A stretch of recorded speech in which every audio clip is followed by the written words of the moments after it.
بسم الله الرحمن الرحيم الحمد لله والصلاة والسلام على رسول الله وعلى آله وصحبه ومن السلام عليكم ورحمة الله وبركاته. Welcome to Usul Al-Fiqh class. Today inshallah we will discuss what we call Adillah al-Ahkam, or proofs of Sharia. And this is based on the methodology the author or the scholar chose to write in Usul al-Fiqh. We already mentioned earlier that there are many ways to write in Usul al-Fiqh. Some scholars start with the ahkam themselves. What constitutes obligatory? What constitutes wajib, mandatory? And then they move and they mention the other chapters. Others, they start with the resources. What are the sources of Sharia? Where do we derive the ahkam from? So it depends on who are you reading for, depends on who's writing, depends on the look to this science itself. Some scholars, like I said, they consider the Usul al-Fiqh is the evidences of Sharia, that's it. The job of Usul al-Fiqh is to give you the sources of the ahkam. Unlike fiqh, where you're giving the hukm, regardless of how this hukm was derived. But here in Usul al-Fiqh, we look to the source. Why? And what is wajib, what is halal, what is haram. Al-Ghazali rahimahullah, one of the scholars who wrote in Usul al-Fiqh, he had very interesting method in his book Al-Mustasfa, one of the most famous books in Usul al-Fiqh, Al-Mustasfa. We mentioned that last week in the introduction. He made 4 principles in Usul al-Fiqh, and he talked about them. That's it. Al-Muthmir means the source of the fruit, which is the evidences of Sharia, because that's where you get the fruit from. Then he made the Turuq al-Istithmar. Turuq al-Istithmar means the method of investing, the method of taking the fruit from. And this is required for al-Mujtahid, the one who does ijtihad. And then he talked about al-Hukm, and the last thing he talked about is al-Muthmar, or the outcome of these things. So 4 things, 4 major things. Here in the book, in our book, it is mostly similar what we have, but the order is different. We start with Adillat al-Ahkam and then we move to the Ahkam themselves. Now why we start with this? You have to know, this is basic principle, that every ruling should be based on an evidence. It has to be based on an evidence. When we say this is halal or this is haram, based on what? What's the evidence? How you say this is halal or haram? Every ruling, every hukm has to be based on an evidence. Now remember, we're talking about general ruling, be it religious or worldly ruling. So we will discuss inshallah in general the evidences, or what we call the adillah, and the ahkam, and then we will move to the details.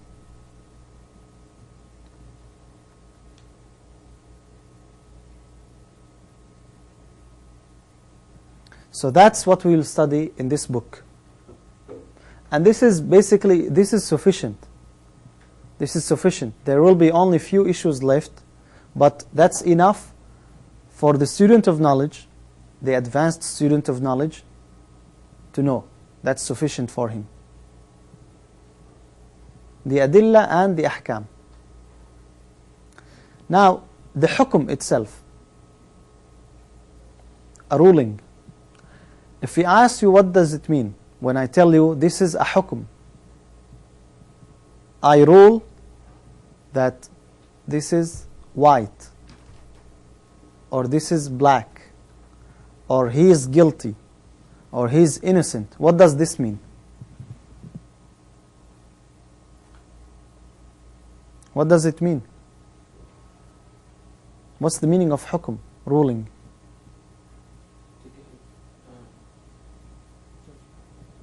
Judgment. What's the meaning of judgment? You establish something based on another thing, based on fact.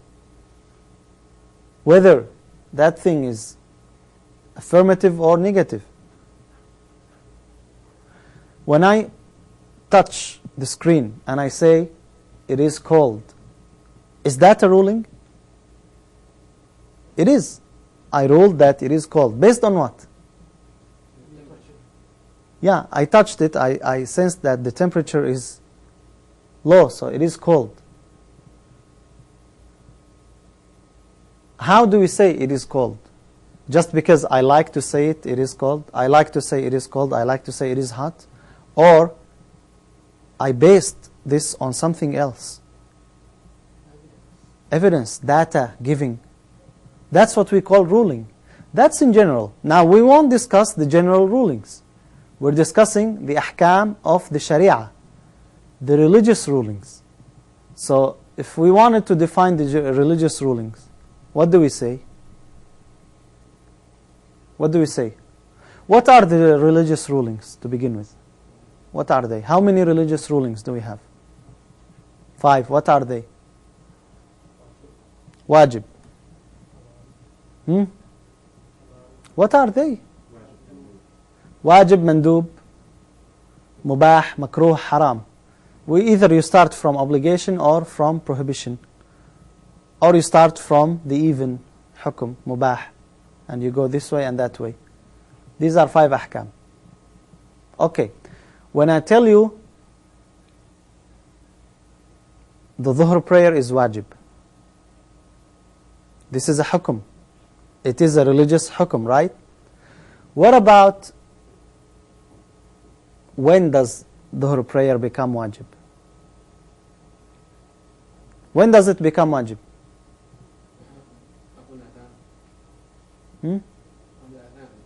When do we call the adhan? After zenith. Okay. How does the zenith happen? The sun is moving from the middle of the sky. The moving of the sun from the middle of the sky, is this hukm or not? What do you mean details? Let me give you a more simple example. Another example. When do you pay zakah? For how much money? 2.5 of every money you have?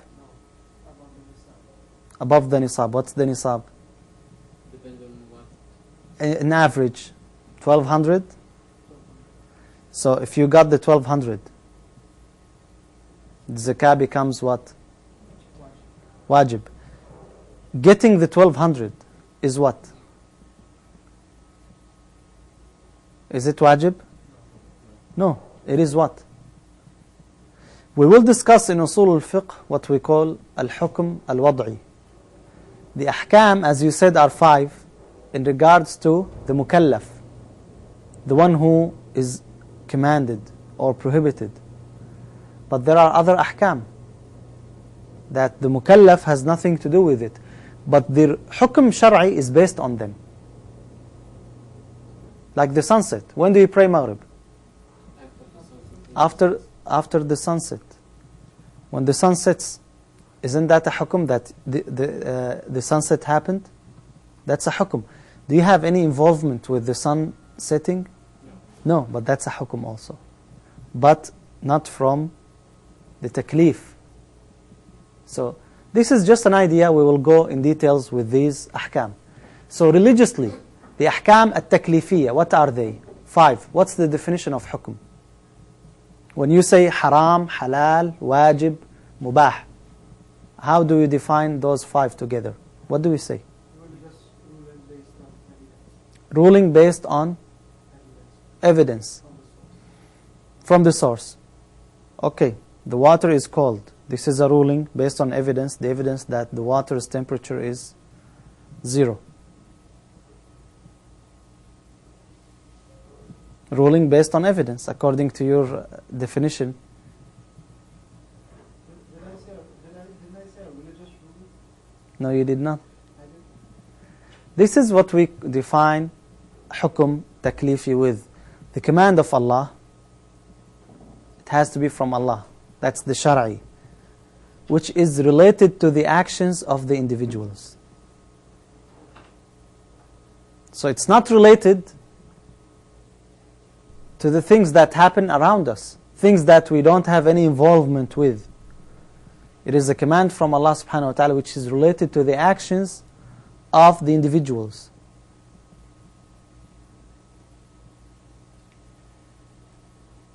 In Arabic we say خطاب الله المتعلق بأفعال المكلفين. خطاب الله المتعلق بأفعال المكلفين. This is what we call hukm. Another definition, communication of the lawgiver. Communication. How do you have communication with Allah subhanahu wa ta'ala? Through the Quran. Of the lawgiver. Who's the lawgiver? Allah subhanahu wa ta'ala. Concerning the conduct, so it's not about this is cold or hot or sunset or sunrise. It is about the conduct of the mukallaf. It's about me and you, which consists a demand, an option, or an enactment. Now we mentioned demand, option, enactment, and that includes the 5 ahkam. Demand, whether demand to do or not to do. Option, also, that you are allowed to do or you are not allowed to do. Or enactment, you're recommended to do. I think the second is the definition of the book. Either one is okay. The second one is more precise. The first one is more literal translation of the Arabic definition. Communication of the lawgiver concerning the conduct of the mukallaf, which consists a demand, an option, or enactment.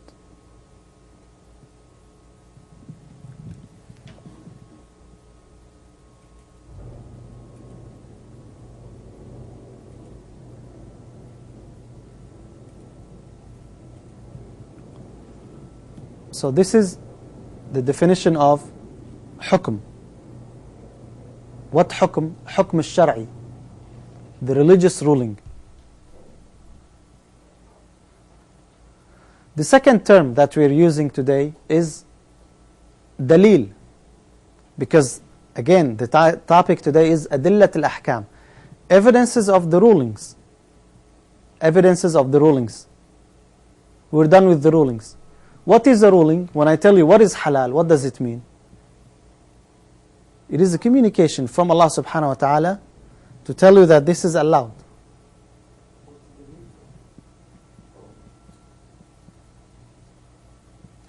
What's the dalil? What's the evidence? That's the translation of dalil, right? Literally in Arabic, dalil means guide. Guide. That's why we call the phone book, we call it dalil. Dalil al-hatif. Because it is guide for the phone numbers. The guide, a person. Do you want a guide? Do you want a dalil? Who was the dalil of the Messenger sallallahu alaihi wasallam in the migration? In the trip of migration? Who was it? What's his name?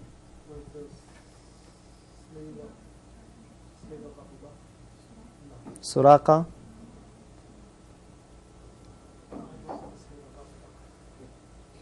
Abdullah ibn Urayqit. What kind of seerah did you study for an entire year? Abdullah ibn Urayqit. Now, the point is not to know his name. The point is, what was he called? Dalil. So, dalil is a guide. That's literally. But in religion, what's the dalil? What constitutes a dalil? Evidence is taken. Evidence. What does it mean, evidence? Evidence is taken from the Quran. That's how we define dalil. An indication or source from which a practical rule of Sharia. That's what I want you to focus on. Practical rule of Sharia. That's what we're dealing with. Practical rule of Sharia can be deduced.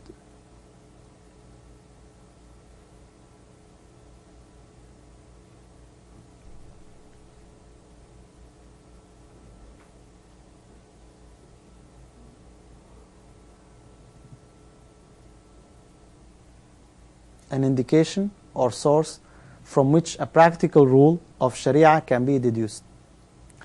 Now, there is a misconception amongst most Muslims, including some of you, I'm pretty sure. When I ask them, what constitutes a dalil? What is the dalil? Any thoughts? Dalil from the Quran or Sunnah, From the Quran and Sunnah. an ayah or a hadith, Ayah or hadith. or the interpretation of the ayah or the hadith itself, Or the interpretation. Is the interpretation a dalil? of the actual ayah, Mhm. because it might be different than what I understand. What about the mind? Aql. Is it evidence? Aql of who? Aql of a human being. No. No. What do you mean? I don't understand. When Allah says in the Quran, do not listen to the suggestion of the mind. Do not listen to the suggestions of the mind? Who said that? Yes. Isn't that In right? Usul al Figh, it is a dalil. Hmm? In logic, it is a dalil in Usul al Figh. In usul. In fiqh, it's not a dalil? That's a weird answer. Logic. Ijma', is it a dalil? It is a dalil. Is it Quran or Sunnah? It's based upon Quran and Sunnah. Is it Quran and Sunnah? Did the Prophet ﷺ say, this is the ruling? وَأُولِي الْأَمْرِ مِنْكُمْ. Allah says in the Quran that you must take. Answer the question. Okay. What are the evidences? Why I'm telling you this? Because I personally was in contact with these things. Like sometimes I give an answer and they say, well, there is no dalil. I gave you the dalil. No, I need ayah or hadith. Who told you that this is the only dalil? Yes, all scholars agree that this is dalil. The book and the sunnah are adillah. But they are not the only ones. They are not the only ones. And Allah says in the Quran that you must consult each other before you make a decision. Okay, Isn't that how you consult each other? through shura? That, okay, if through shura we agreed on something, does it become haram or halal? So it's not a dalil then, because again, we need to deduce practical rule of Sharia. Yet we say it is not only the Quran and the Sunnah. That has to be very clear. The Quran and the Sunnah are the main resources, but not the only ones. Everything goes back to them, but they are not the only one. Analogy is an evidence. Analogy is an evidence. Ijma' is an evidence. In Sharia. So, and there are many other evidences. If you say no, then please tell me, is drug halal or haram? Why? Bring me an ayah or hadith. I can't bring it. So that means Is that it is not haram. I can bring Qiyas. حرم المرأة? Qiyas. So Qiyas is evidence or not? The student behind you does not agree with you. Okay, with the Isn't it مغيبات يا شيخ? What do you mean? The drugs مغيبات? Musakkirat. It covers up the mind. Yeah, and then it's haram. Why? The مغيبات are haram. Is it حديث صحيح حرم المغيب حتى لو كانت لبن ولا لا؟ No. So you understand now. Qiyas is what? It is evidence. Is it Quran or Sunnah? No, but the source of it is where? In the Quran and Sunnah. Ijma'. Is it Quran and Sunnah? What do you learn from this? Are there sources of evidences beyond Quran and Sunnah? Of course. Of course. But the problem with many people, they think that this is the only source. Just like in tafsir, when we said there is a method of tafsir, the same thing. We have a method in Usul al-Fiqh to derive the ruling. Halal, haram, mubah, wajib. If people studied these methods, you won't have this disagreement. You will still have some disagreements, but you won't have this thing going on. Someone says halal, the other one says haram. No one without knowledge would come and speak on behalf of Islam, giving a fatwa. Because there is a procedure. You need to know that there is Quran, there is Sunnah, but if you don't find the cases, we have many cases. Almost every day we have a new case. Give me an ayah or hadith, you will never be able to. So what do? You step behind. There are other sources. There is Ijma', there is Qiyas, and there is others. So what do you know? What are the evidences of Sharia?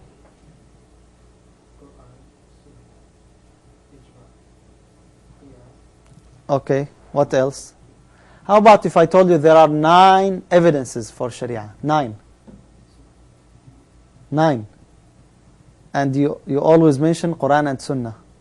Well, there is other also, beyond Quran and Sunnah. But that's the essence. And that's the importance when you know the classification. You start with the Quran. If it's not in the Quran, you move to the Sunnah. If it's not in the Sunnah, you go here and there. So,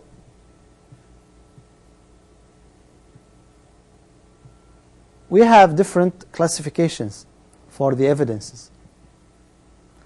We have evidences that are transmitted. What do we mean by transmitted? Transmitted through narrators. What are the transmitted evidences? Exactly. What about the rational evidences?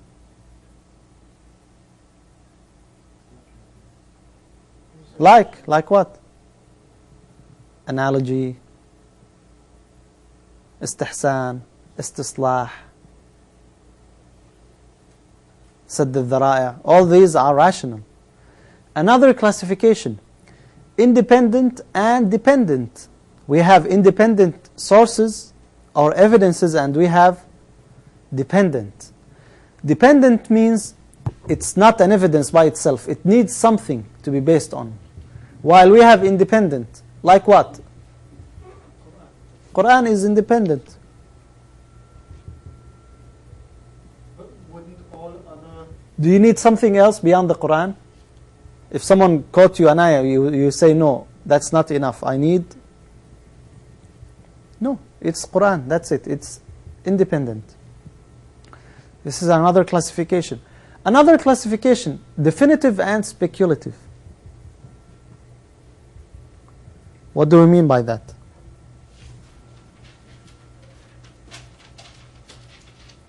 When Allah subhanahu wa ta'ala says 3 days, is there suspicion that it is 4 or 5? Can you say that? No. Okay.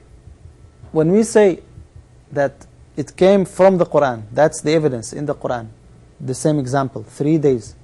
What's the evidence? Allah says in the Quran 3 days. Is there a doubt that maybe this ayah was inserted, maybe this ayah is not correct? Yes or no? No. But if an evidence came from the hadith of the Messenger ﷺ, and that hadith is not authentic, it is what? That classification helps you when you are having an issue with 2 different opinions or more. And you look, what's the source for that opinion? Was it definitive or speculative? Was it dependent or independent source? That's the reason why we are studying this now in Usul al-Fiqh. To make deriving the rulings easy and more structured. Another classification, we have proofs about which there is a unanimous agreement. What are the proofs that all scholars unanimously agreed that they are proofs of Sharia?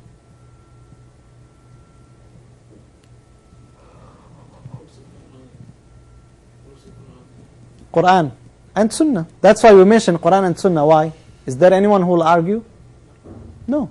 Actually, there may be some people who say the proof is only the Quran, but that's disregarded.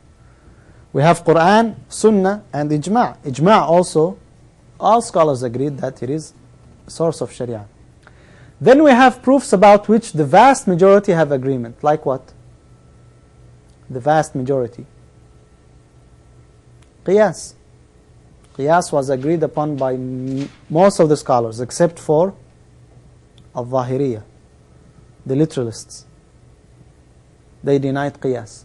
Then we have proofs about which there is a general disagreement. Sometimes they agree that these are proofs of Sharia, like Istihsan, Istislah, the opinion of a companion. It is his opinion. Is it a source of Sharia or not? Learning these differences will help you knowing why this Imam gave that opinion. Based on what? What takes precedence? Some A'imma, they consider the opinion of a companion before anything else. Or the weak hadith, because they say there is a possibility that it was said by the Messenger ﷺ, so it's better than making my own assumptions or opinion, even if it's a weak hadith. So, based on these other resources, they differed, and they had different opinions. Because remember, the cases, the ayat of the Quran and the hadith of the Messenger ﷺ, they are limited. The ayat are limited, but we have unlimited cases. How can we get for every single case ayah or hadith? We cannot. So what do? We have other evidences.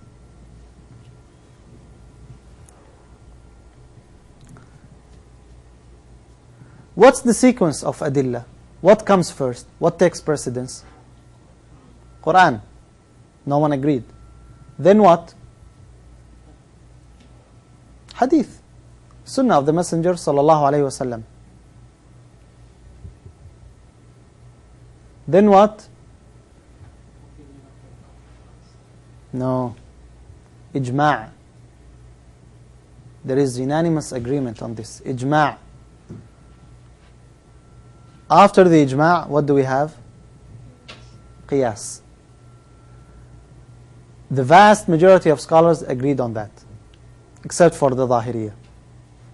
We have the Quran, the Sunnah, and the Ijma'. Then the Qiyas. Then scholars differed. We'll go with the sequence in the book. We have Istihsan, Istislah, Istishab, and Urf. See how many evidences do we have?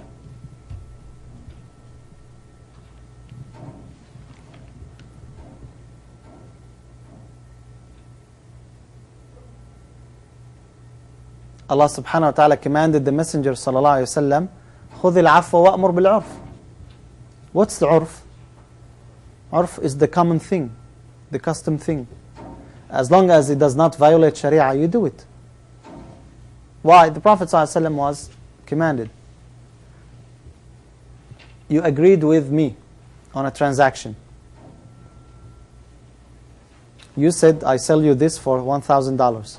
And I told you, I agree. And I came and I paid you 1,000 Canadian dollars. And you said, no, we agreed on American dollars. And I told you, no.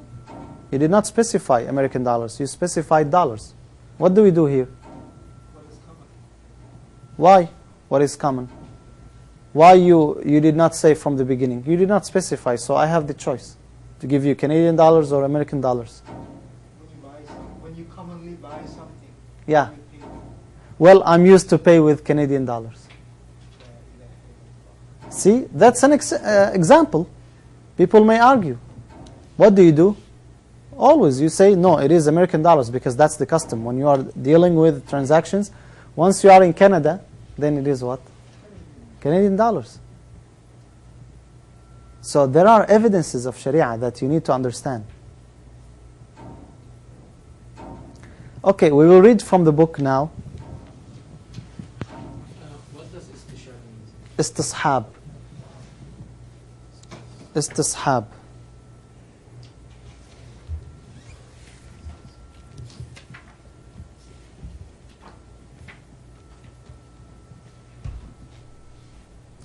page 11. Open the book, page 11. Who wants to read? Do you want to read or? Go ahead. Let me read. Either one. All right. Go ahead. Proofs of Sharia. The Adillah Sharia and the Ahkam, that is, the laws or values that regulate the conduct of the mukallaf, are the two principal themes of Usul al-Fiqh. Okay, so according to him, what are the two principal themes? We have the ahkam and the evidences, the rulings and the evidences. To some others, it is more. It is 3, 4. Of these two, however, the former is by far the more important. Which one is more important? The fruit or the source? The source. The source is more important.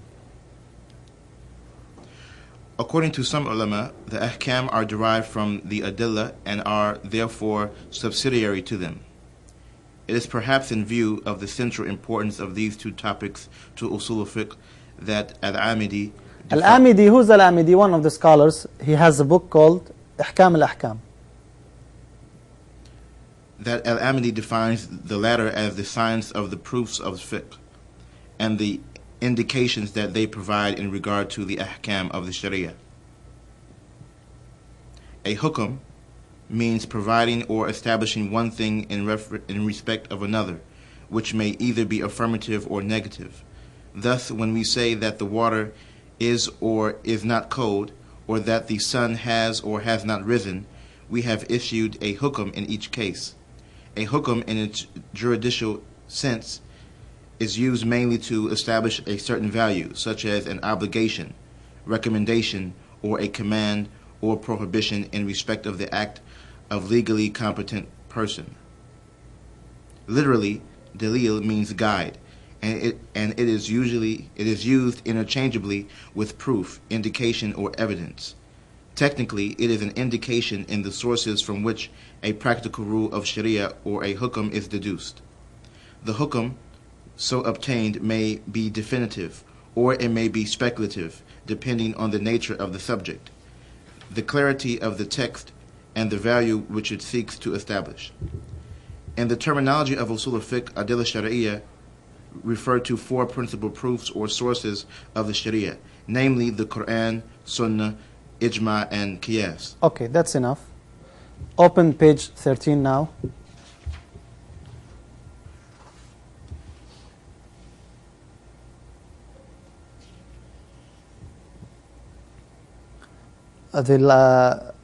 Page 12, the last paragraph. The rational proofs are, on the other hand. The rational proofs are, on the other hand, founded in reason and need to be rationally justified. They can only be accepted by virtue of their rationality. Qiyas, Istihsan, Istislah, and Istishab are basically all rationalist doctrines, although... All of them. So it's not only the Qiyas that is rational, but the Qiyas is the strongest one of them.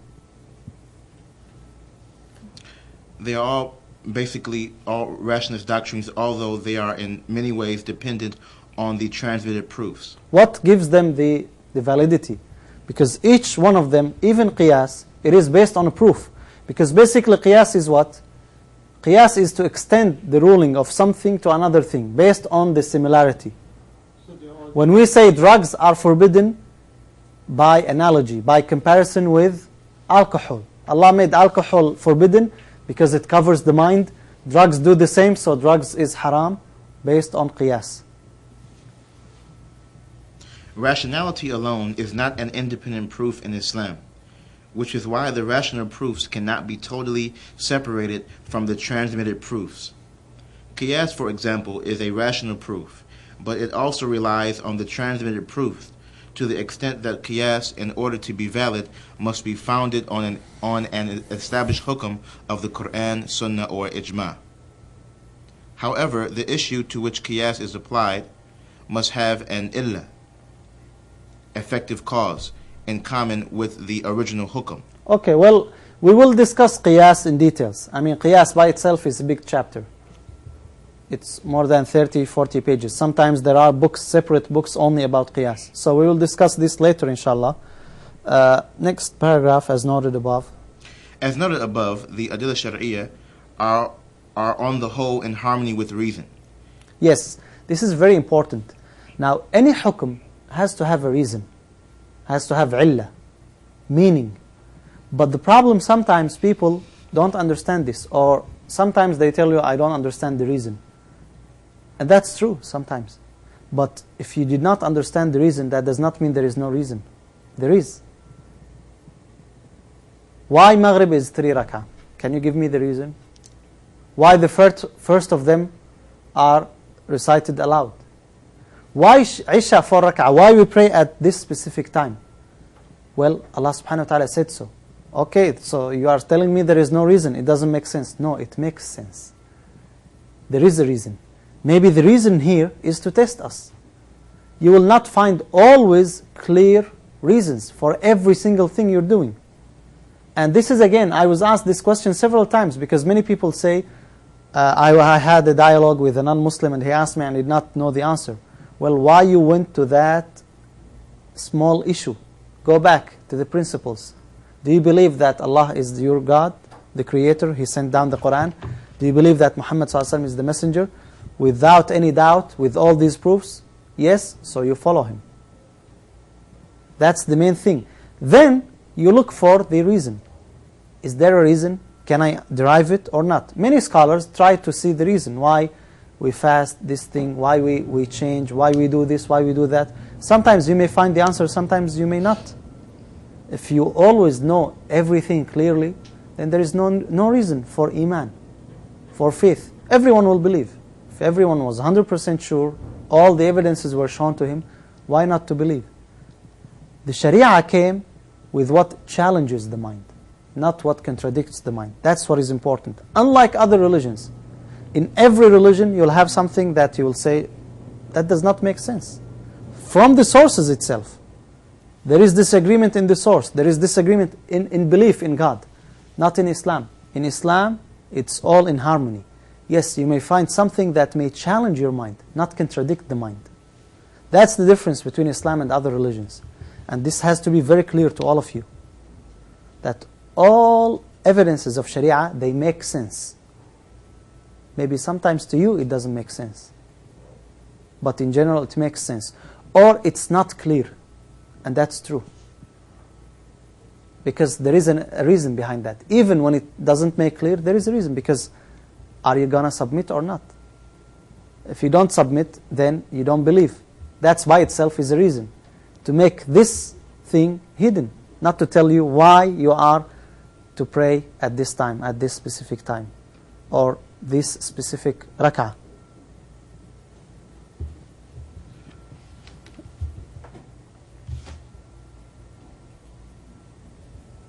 Go ahead. This will be clear from the fact that the Sharia in all its parts is addressed to the mukallaf, that is, the competent person who is in possession of his faculty of reason. By now you should know exactly who's mukallaf. Every time you have a term, Arabic term, you don't know it, keep it aside and learn the meaning and try to memorize it. The Sharia as a whole does not impose any obligation that contradicts the requirements of aql. Yeah, you have to be 100% sure of that. That there will never be contradiction to the mind. But what mind? The sound mind. Since the criterion of taklif is aql, and without it all legal obligations fall to the ground, it follows that a hukm shari'i which is abhorrent to aql is of no consequence. The Adillah Shari'iyah have been further classified into mustaqillah and muqayyada. And muqayyada, that is, independent and dependent proofs respectively. Each of the three sources of the Sharia is an independent asl, or dalil mustaqil, that is, a proof in its own right. Qiyas, on the other hand, is an asl or dalil muqayyad in the sense as indicated above, that its authority is derived from one or other of the three independent sources. What are the three independent sources? Ijma. Okay. The question may arise as to why ijma has been classified as an independent proof, despite the fact that it is often in need of a basis. And that's true. Ijma', you cannot come out of the blue and say this is ijma'. It has to be based on evidences. But we will study ijma' in details. I mean, there is a chapter about ijma', so we will leave it to there, inshallah. Move to the next paragraph. Another classification of adillah is their division into definitive and speculative proofs. This division of dalil shari takes consideration of the proofs of sharia not only in their entirety, but also in respect of the detailed rules which they contain. What does that mean? The Quran, is it definitive or speculative? Definitive. Definitive. But the meaning of the ayah sometimes may be speculative. So the source itself, is it definitive or speculative? Then the indication of that source. What do you derive from that source? Is it definitive or speculative? So there are two things. In this way, the Quran, Sunnah, and Ijma are definitive proofs in the sense that they are decisive and binding. However, each of these sources contains speculative rules which are open to interpretation. A dalil in this sense is synonymous with a hukm. A dalil may be qat'i in respects of both transmission, riwayah, and meaning, dolala. The clear injunctions of the Quran and Hadith mutawatir are all qat'i in respect of both transmission and meaning.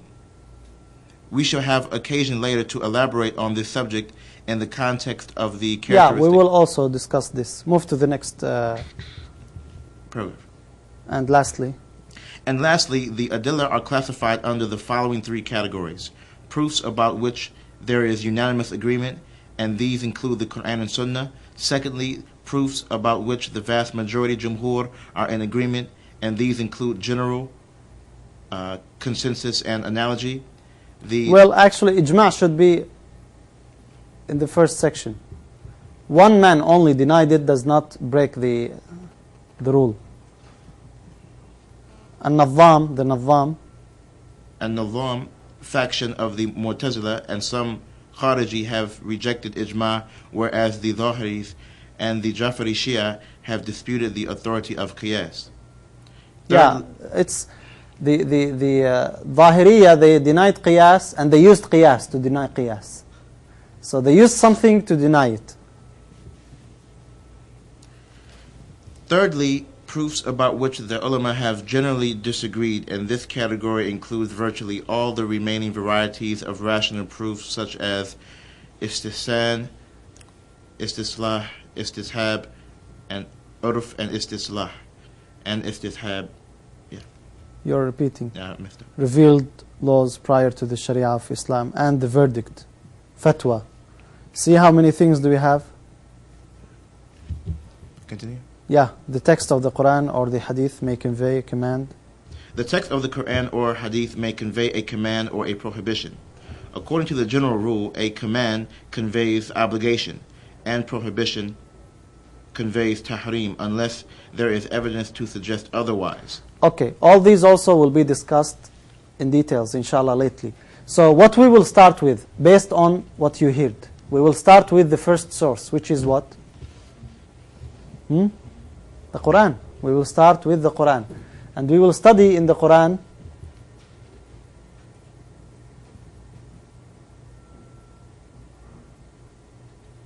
the definition, what constitutes a Quran.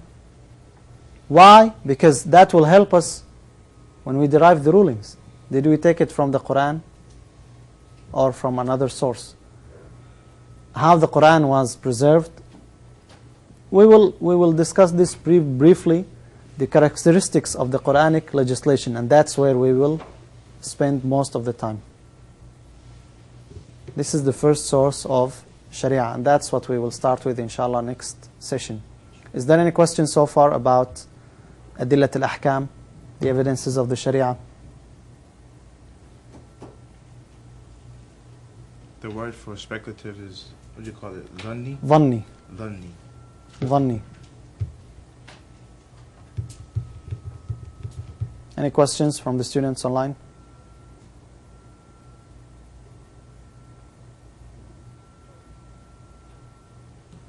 Okay, then that ends our session. هذا وصلى الله وسلم على نبينا محمد وعلى آله وصحبه أجمعين. السلام عليكم ورحمة الله وبركاته.